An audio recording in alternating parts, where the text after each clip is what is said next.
Japan's Prime Minister Shigeru Ishiba is set to meet US Treasury Secretary Scott Bessent in Tokyo on Friday. This meeting comes ahead of an August 1st deadline to strike a trade deal with the United States.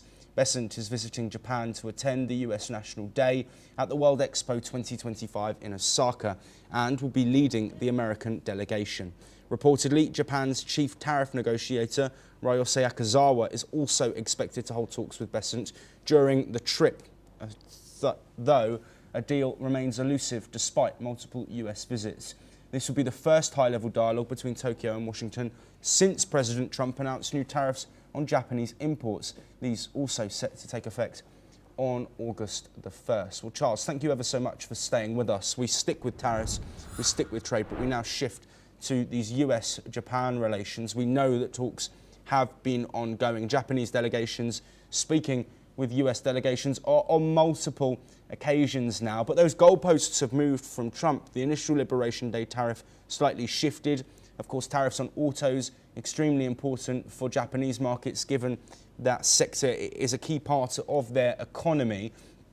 This August the 1st deadline Trump has set, but also said there could be some movement in it. What do you think Trump's goal is with this deadline? And do you think it's likely that if a deal isn't agreed between the US and Japan, that those tariffs will come into effect on August the 1st?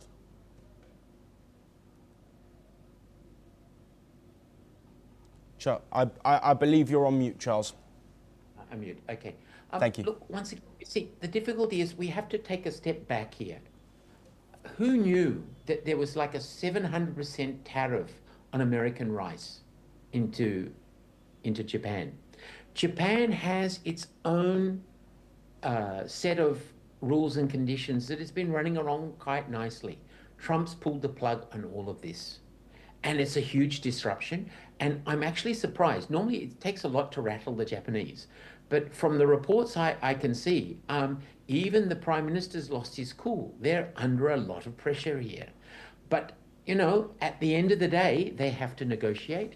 And it's huge. I mean, to be fair, with the car industry, I mean, the Japanese are not just having difficulties with the Americans. They're having difficulties with the Koreans in competition and also with the regulations in Europe. So, you know, this is just another thing that's piled on top of everything that's happening. But I will say, I am puzzled. They are quite relatively new politicians who seem to be running Japan. But in the past, they would have kept this quiet and just done a deal. And we'll just have to see if they can pull it off before the 1st of August. I think there's a new norm, and the new norm is you can have an agreement with the United States, but it will include tariffs on you and not tariffs on the Americans. And the Vietnamese have set the example here.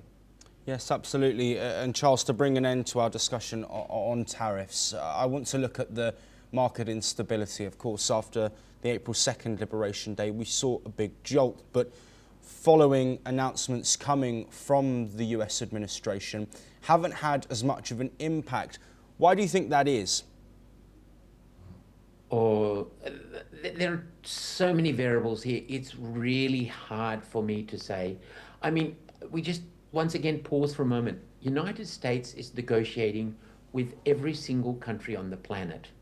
And that's complicated. They're disrupting everybody, and everybody's trying to get a word in, and everybody's trying to have an agreement with the United States. So even on the American side, the people who are doing the negotiations, it must be tough for them. Who do they talk to first, and how do they go through? So this is going to continue for months to come. And I think the interest will be in the next couple of weeks, which countries actually pull off agreements with the United States. I mean, it's amazing that Vietnam did it, and now it'll be interesting to see which other countries are able to do that. And only after some other countries pull off these agreements with the United States will there be better clarity, I think, for the rest of us. Yes, and Charles, we do have time for one further question on this. I want to look forward now, and we spoke earlier in the programme about China positioning themselves as a potential trade alternative to nations that are facing these extra tariffs.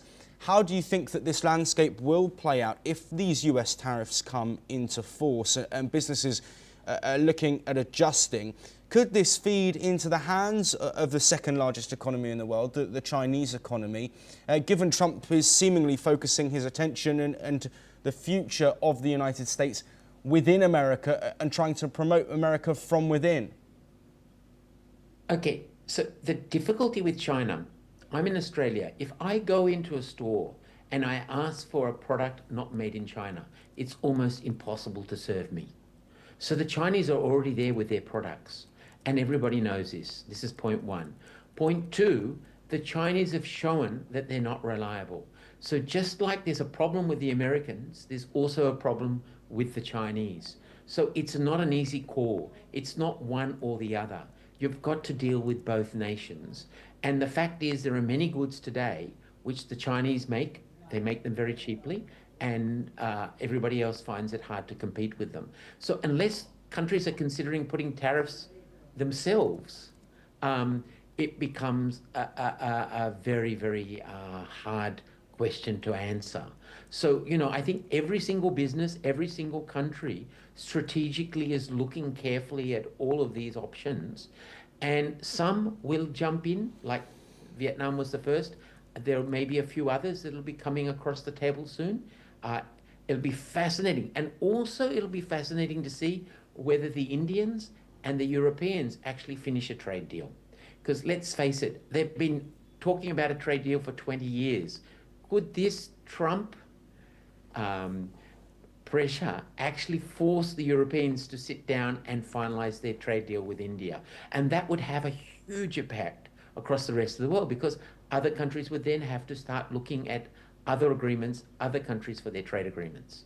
Yes, Charles Thompson, thank you ever so much for staying with us and discussing these